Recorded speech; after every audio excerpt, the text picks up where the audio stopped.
superlotação do sistema socioeducativo do Estado foi apontada como a principal dificuldade enfrentada pelos agentes penitenciários e pelos menores que cumprem medidas socioeducativas nas unidades do DEGASE.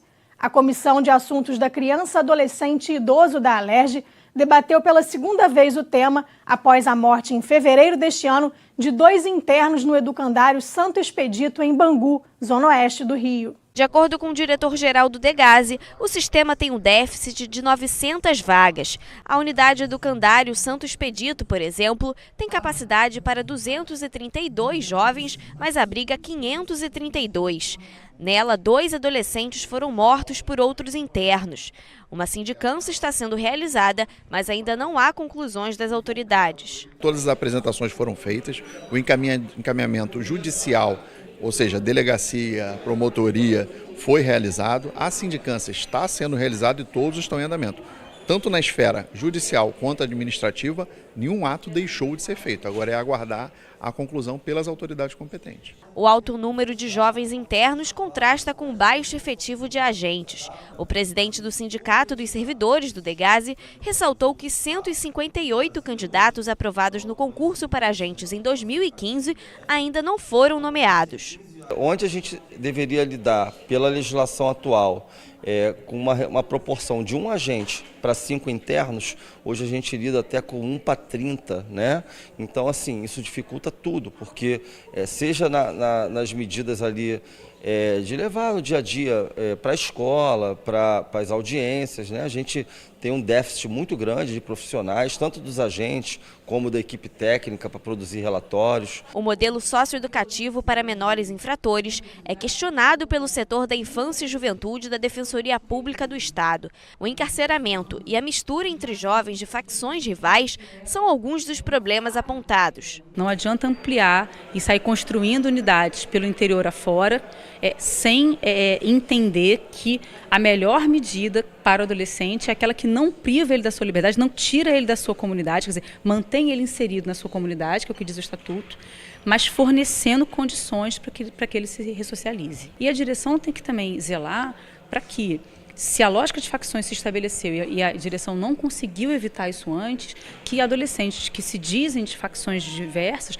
não sejam colocados no mesmo alojamento, que adolescentes que apresentem rixas. É claro que a superlotação dificulta isso tudo. O vice-presidente da comissão, deputado Tio Carlos, afirmou que os parlamentares vão acompanhar o caso dos 2 jovens mortos na unidade educandário Santo Expedito, além de colher mais informações sobre a gestão e a estrutura oferecida nas unidades. A superlotação é um dos problemas.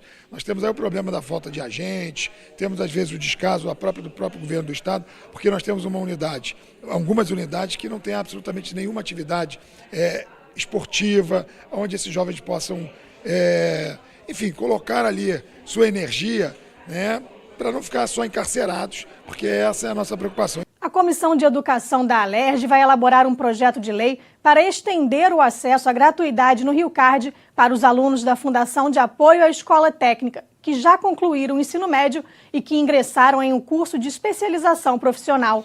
A comissão também sugeriu a abertura de novos concursos públicos para os docentes da instituição. As dificuldades enfrentadas pela FAETEC foram debatidas durante a audiência. Atualmente, a FAETEC deve a fornecedores R$ 480 milhões acumulados há 3 anos, o que prejudica o funcionamento adequado da rede. Além disso, os contratos com os 1.200 docentes temporários da Fundação serão encerrados até o final deste ano. Se nós não tivermos autorização de contratação, professores efetivos ou professores temporários para repor esse quadro, essas unidades correm risco de ter um enfrentamento com muita dificuldade para 2019. A verba reduzida tem prejudicado a Fundação, que depende dos serviços terceirizados, principalmente nas áreas de limpeza, vigilância e manutenção.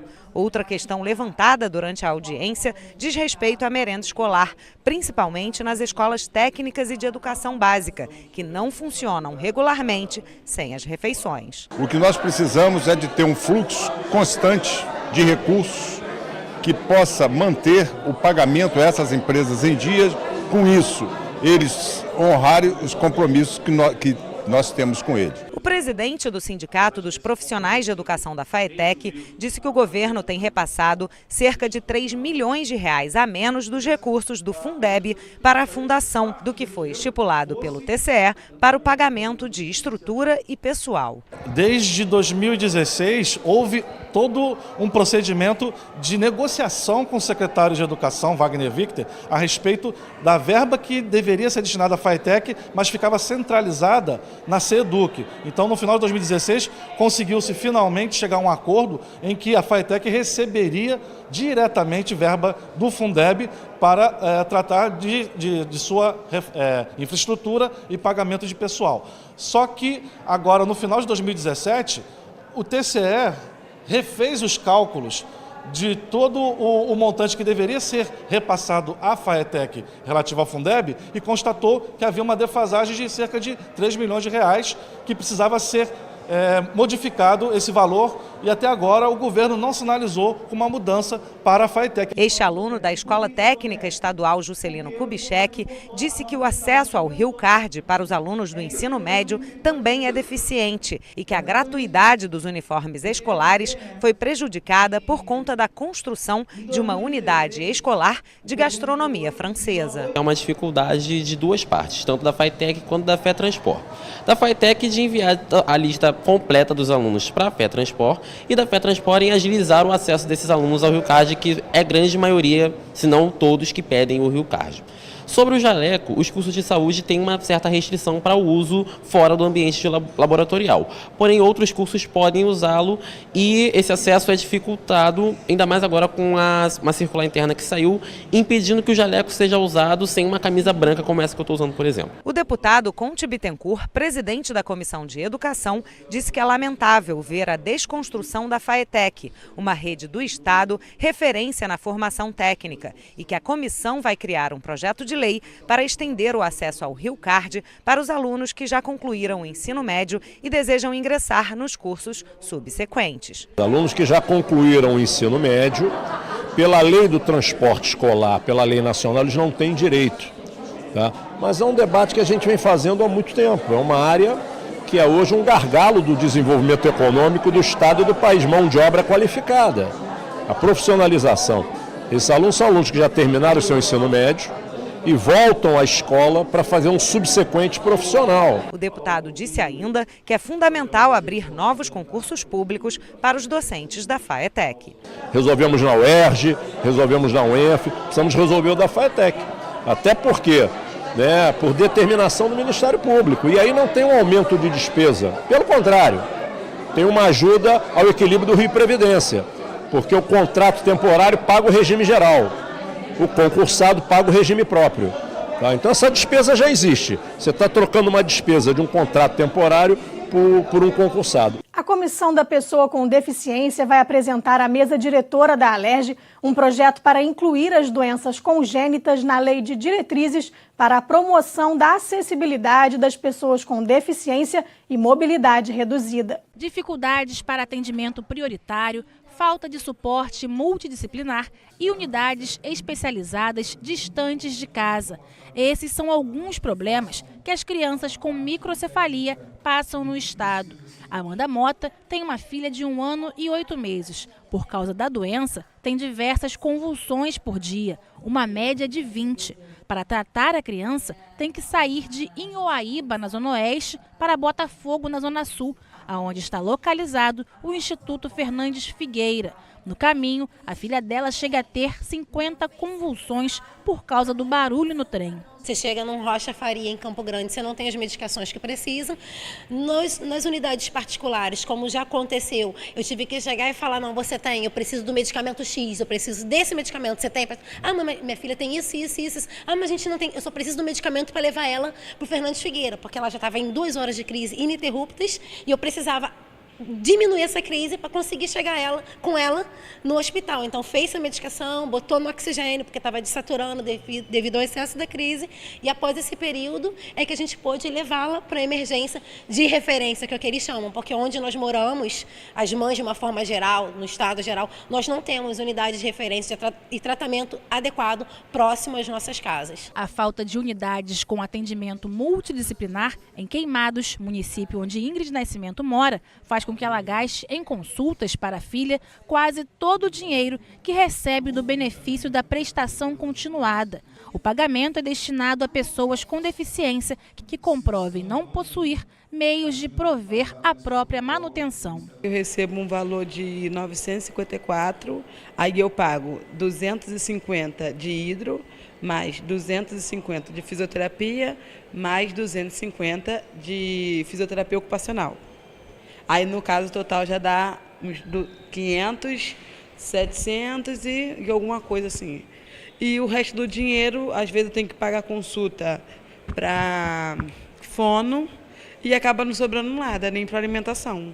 Porque eu deixo de trabalhar para cuidar dela, né? A ampliação do conceito de pessoa com deficiência, incluindo quem tenha patologias que alterem o desenvolvimento neuropsicomotor, entre elas as infecções congênitas como a microcefalia, vai ser um dos principais focos do projeto que a comissão vai apresentar na Alerj. Nós vamos colocar esse debate de novo no Conselho Estadual da Pessoa com Deficiência, para que o Conselho nos ajude, junto com a sociedade civil e nossa parte técnica, na elaboração de uma nova legislação que seja mais consensual junto ao movimento. E aí sim, nessa legislação, nós vamos incluir também a política pública para acrescentar essas doenças congênitas que podem gerar microcefalia ou outras deficiências que estejam ali englobadas também uma política pública efetiva para elas. O presidente da comissão disse ainda que vai oficiar os prefeitos de todos os municípios do estado para que eles cumpram uma determinação do Ministério da Saúde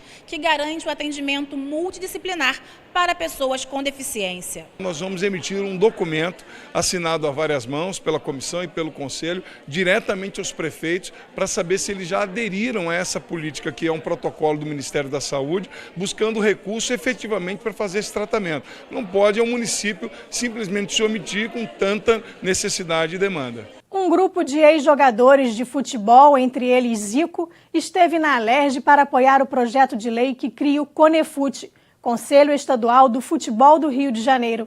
A proposta foi aprovada em plenário e aguarda sanção do governador Luiz Fernando Pezão. O Conselho Estadual de Futebol vai elaborar políticas públicas para o esporte e fiscalizar as já existentes.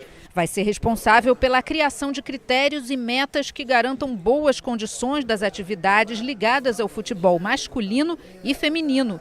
O Conefute também deve fiscalizar o orçamento da Secretaria Estadual de Esporte, Lazer e Juventude. O compromisso nosso é com o público, é com o futebol em si. Então eu acho que essa é uma grande vantagem. O que a gente vai procurar fazer, vai procurar pleitear é justamente a melhora do futebol, as oportunidades que o futebol oferece para as pessoas. E não o que a gente tem visto aí ultimamente. Somos capacitados para opinar, para dar com as melhores intenções para melhorar. Nossa intenção é só ver coisas boas, é melhorar o futebol cada vez mais para o bem do futebol. O conselho será composto por 51 integrantes, entre representantes da sociedade civil, de instituições ligadas ao futebol, dos árbitros e dos profissionais do esporte. Assim que o projeto for sancionado pelo governador, deve ser criado um grupo de trabalho para a escolha desses integrantes. Pequeno vai ser melhorar, porque não adianta só no esporte se você só ter clubes grandes. Você precisa dos pequenos para sobreviver. Senão o futebol e outro esporte qualquer não tem futuro. Segundo o autor do projeto, a iniciativa é pioneira no país e pode abrir caminho para a criação de um Conselho Nacional do Futebol. Nós viemos hoje aqui, na verdade, comunicar a eles de que o projeto foi aprovado pedir a eles um empenho que o governador possa sancionar, porque isso vai ao encontro dos anseios deles, e que a gente possa efetivamente ter essa implementação o mais rápido possível do Rio de Janeiro, e que o Rio de Janeiro saiu na frente e que seja modelo para os outros estados, que nós, num futuro bem próximo, possamos ter o Conselho Nacional do Futebol, que esse é que é o anseio da categoria. O Alerj Revista fica por aqui. Você pode acompanhar a programação também em nosso site e pelas redes sociais. TV Alerj, o canal do povo fluminense.